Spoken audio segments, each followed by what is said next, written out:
Welcome to this explainer. Today, we're diving headfirst into something truly phenomenal. We are going to explore the linguistic multiverse of the Arabic language. And as someone who navigates this beautifully chaotic universe every single day, I can tell you firsthand that we are dealing with a language that's breathtakingly vast, incredibly ancient, and spoken by over 400 million people worldwide. But if you're coming into this thinking Arabic is just one simple, unified language you can learn from a single textbook, well, my friend, you are in for a very wild ride. Picture this, because it's practically a painful rite of passage for almost every Arabic language learner. You spend 3 grueling years studying Arabic in a Western university. You get straight A's. You pack your bags, fly to Cairo, confidently march into a bustling street cafe, and you ask for a simple cup of coffee. The barista just stares at you. Seriously, he looks at you like William Shakespeare himself just strolled in, wearing a ruffled collar, demanding a chalice of thy finest dark roasted brew. You sound absurdly ancient to him. Or, okay, let's flip it. Say you learn some amazing, fast-paced street Arabic from your local friends. You think you're totally fluent. Then you open up the Quran, you look at the scripture, and suddenly you realize you don't understand a single sentence. You're entirely lost. Why does this happen? It's the ultimate shock of the Arabic language. The language you spent years learning either doesn't match the streets you walk on, or it doesn't match the scriptures you want to read. So, this brings us to the whole concept of language shock. And the really big question, which Arabic are you actually learning? To answer why that barista looked at you so strangely, we have to completely shatter a very common linguistic myth. Arabic is absolutely not a monolith. It's not one single thing. When you proudly announce, "Hey, I'm learning Arabic," the immediate follow-up question from literally any native speaker is always going to be, "Okay, sure, but which one?" Right, so the Arabic multiverse basically splits into 3 main forms that are functioning simultaneously every single day. First up, you have Quranic or Classical Arabic. This is the timeless, deeply sacred language of the Islamic texts, carrying a legacy spanning over 1,400 years. Then you have Modern Standard Arabic, usually just called MSA. Think of this as the highly formal universal bridge. It's the language of news anchors, literature, and international diplomacy. And finally, you have the colloquial dialects. This is the wild, untamed, everyday regional language of the streets, your grandma, text messages, and local markets. These 3 forms serve completely different purposes, and honestly, confusing them is exactly where the trouble begins for most learners. Okay, so how do these formal and everyday languages exist side by side? It brings up this really fascinating dilemma between formal and everyday speech. Linguists actually call this diglossia. Now I know, diglossia is a big fancy academic word, but the core concept is brilliantly simple, and honestly, kind of hilarious when you experience it natively. It basically means 2 distinct varieties of a language exist side by side in one single community. In the Arab world, kids naturally pick up their local, everyday street dialect at home. That is their true mother tongue. They don't actually learn formal standard Arabic until they're dropped into a kindergarten classroom where it's taught almost like a foreign language. Just imagine the shock of a 6-year-old Arab kid realizing the language they've been speaking perfectly fine for years is suddenly wrong according to their grammar teacher. Technically speaking, no one's native first spoken language is standard Arabic. We all have to learn it later. And let me tell you, when those kids do get to school to learn that formal grammar, they slam face first into some mind-bending rules. Take the rule of polarity for numbers 3 through 10. If you are counting a feminine noun like girls, you're strictly required to use the masculine form of the number. But if you're counting a masculine noun like boys, you suddenly have to flip it and use the feminine form.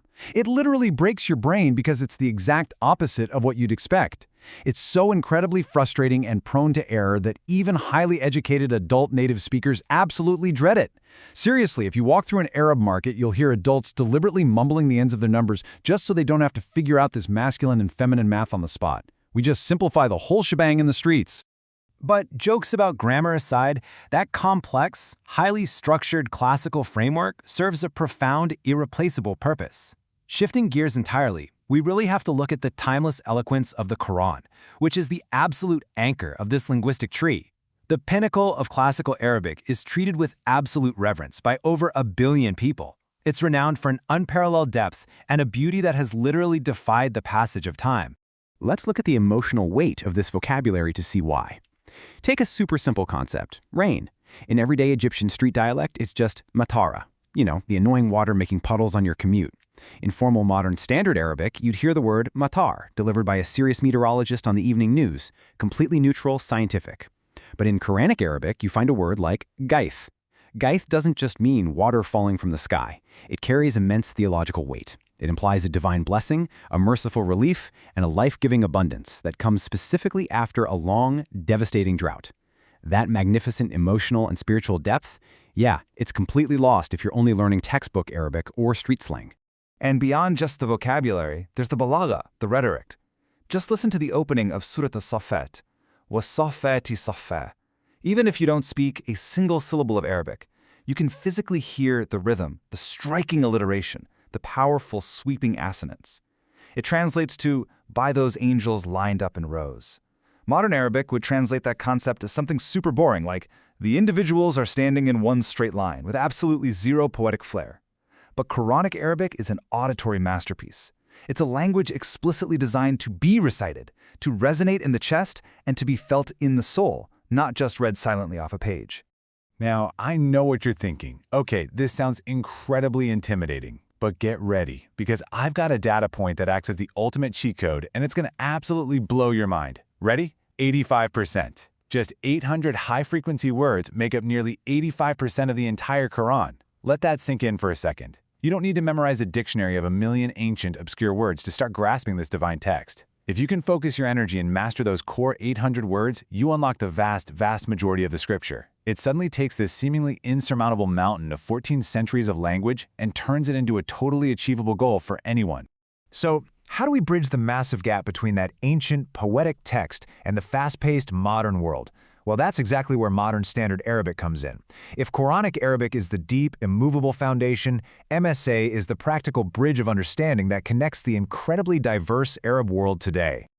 The crucial thing here is understanding how the two relate. Think of it like a car. MSA uses the exact same underlying grammatical engine as Quranic Arabic. The mechanics are fundamentally identical, but they have a completely different paint job and carry different passengers. The Quran uses deeply spiritual words like qistas for absolute divine justice, or qalb, meaning the physical heart but used spiritually as the true seat of intellect. MSA trades that ancient poetic depth for modern functionality. It updates the vocabulary to give you words like al-hashub for computer, or ad-demokratia for democracy. So learning MSA gives you the perfect grammatical stepping stone to understand the mechanics of the Quran, even if the vocabulary takes a very modern detour. But wait, what happens when native speakers clock out of work, step out of the newsroom, and go buy groceries? This is where we enter the colorful, chaotic, and honestly super fun world of colloquial dialects, with all their distinct regional flavors. And man, do they vary. We have the Egyptian dialect, basically the Hollywood of the Arab world. Everyone understands it because Egypt exported its movies and music for decades. There's the Levantine dialect, spoken in Syria and Lebanon, often seen as quite elegant. Down in the Gulf, they have these fantastic pronunciation shifts, turning a sharp Q sound into a deep ga. So gahwa for coffee becomes gahwa. Iraqi Arabic has fascinating ancient Aramaic roots. And then there's Maghrebi, or Darija, spoken in North Africa. Actually, scratch that. It's not just a dialect, it is a linguistic smoothie. It's heavily influenced by indigenous Berber and colonial French, and spoken at lightning speed. If a guy from Casablanca and a guy from Damascus meet in a cafe, they often have to completely abandon their native dialects and speak to each other like formal news anchors just to figure out what they want for lunch. It's a beautiful struggle. Some regional flavors are just spicier than others for sure. So with all these extreme variations, if your true goal is to connect with your spiritual roots and actually understand the original language of the Quran, you need a solid game plan. You need a structured roadmap. And here is that highly achievable, practical 4-step roadmap to conquering this linguistic mountain. Step 1, alphabet and pronunciation. You gotta put in the time to nail those tricky, deep throat letters early on, or everything else falls apart. Step 2, vocabulary. Remember those magic 800 high-frequency words we talked about?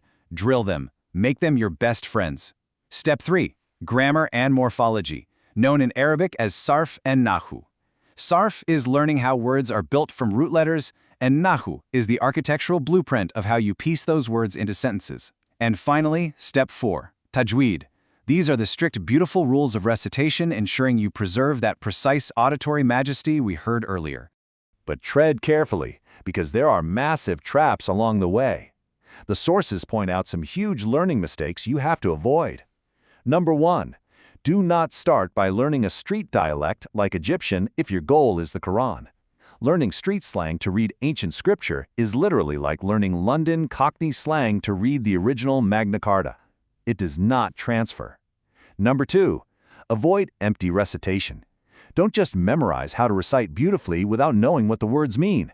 You don't want to sound like an angel reciting the surah only to have no idea you just read a profound historical lesson. Comprehension is key. And third, don't rush through the short chapters just to feel accomplished. Stop. Analyze the grammar. In this language, deep study always beats fast reading.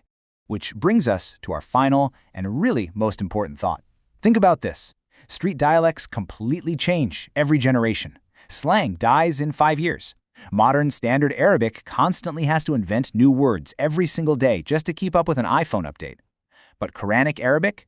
It hasn't changed a single vowel, a single letter, or a single rhythm in 1,400 years. It is an absolute linguistic miracle, perfectly locked in time, serving as an unbreakable anchor for over 1 billion people. So the only question left for you is this. Are you ready to overcome the language shock, learn the tools, and finally unlock a conversation that started 14 centuries ago? The roadmap is right here. The rest of the journey is up to you. Thank you so much for joining this explainer, and I will catch you in the next one.